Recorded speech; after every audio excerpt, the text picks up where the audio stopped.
I'm privileged to have back on today's program Mr. Ian Gordon. Ian is president of the Longwave Group and longtime friend of the program. And Ian, welcome back today. Well, thank you very much for having me back, Dennis. I'm sitting out here on the patio in sunny Scottsdale, so I'm happy to talk to you from here. Well, you are being aired in some markets in Ohio and Michigan, so I'm sure that those listeners will be envious, as will maybe some of the listeners down in Tampa, Florida. So let's jump right in, Ian. We have recently seen the Dow reach a new all-time high, and given the economic news, which we can talk about in a little more detail, but certainly just to summarize, it's not favorable. How do you square the economic news and markets reaching new highs? Well, it's really, I think, fairly simple explanation for this, and it's simply that the central banks, and let's just single out the Federal Reserve, are particularly keen to see high stock prices because both Alan Greenspan and Ben Bernanke have admitted that high stock prices are conducive to consumer confidence, and increasing consumer confidence means increasing spending, and they're trying effectively to get the economy in the United States going again by getting consumer spending going again. And if you can get that confidence level up, then consumers are prepared to spend. So they both admitted that the stock market is actually of fundamental importance in the economy. And, of course, the other thing is you've got interest rates essentially at zero in the United States, and the Federal Reserve is pumping about $1 trillion a year into the banks. And, of course, that money isn't effectively going back into the economy in lending because the banks have been burnt in that sphere. So effectively that $1 trillion is going back into speculation and principally in the stock market.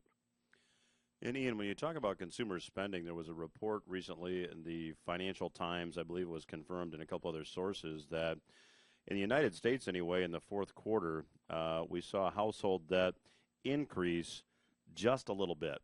Now, in your mind, is this just a blip on the chart? Is it an aberration, so to speak, or is this trend going to continue?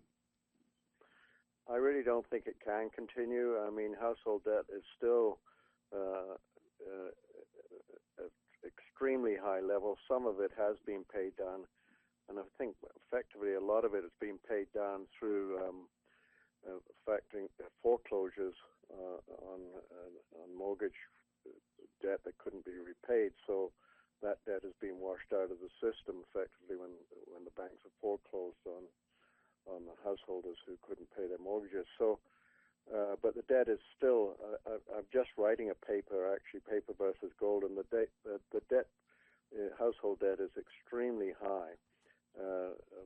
Greater importance, actually, when it comes to debt, is the financial debt is increasing quite dramatically. So the whole purpose of a long wave winter, a Condrati winter, is that debt has to be washed out of the economy, and that has not been allowed to happen.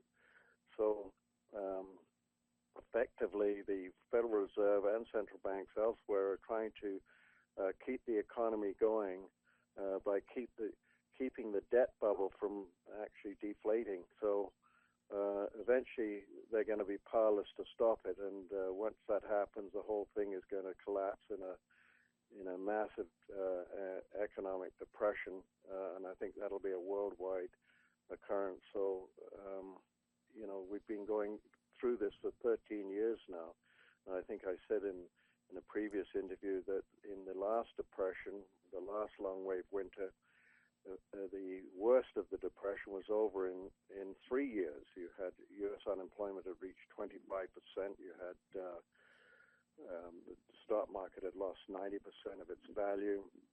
GDP had collapsed by 45%. All that happened in the space of 3 years. This time, we've gone 13 years, and the central bank, Federal Reserve particularly, hasn't effectively allowed anything to take hold, hasn't allowed this debt to be washed out of the economy. Ian, when you look at what's going on, say to follow up on that point, when you look at what's going on in a country like Greece, where they're in a full-fledged deflationary depression because they can't print money, they're tied to the euro, and then you look at maybe what's happening in a country like Argentina, where there is money printing, exchange controls are in place, inflation is out of control. What direction do you see the United States heading in? I mean, is this money printing going to come to an end, and we're going to resemble Greece, or are we going to more resemble Argentina? Well, from my perspective, I've always believed that ultimately when the debt bubble collapses, then it leads to a deflationary depression. And in Argentina, you have an exception at present, so that you have an inflation because they don't really have a depression, an economic depression.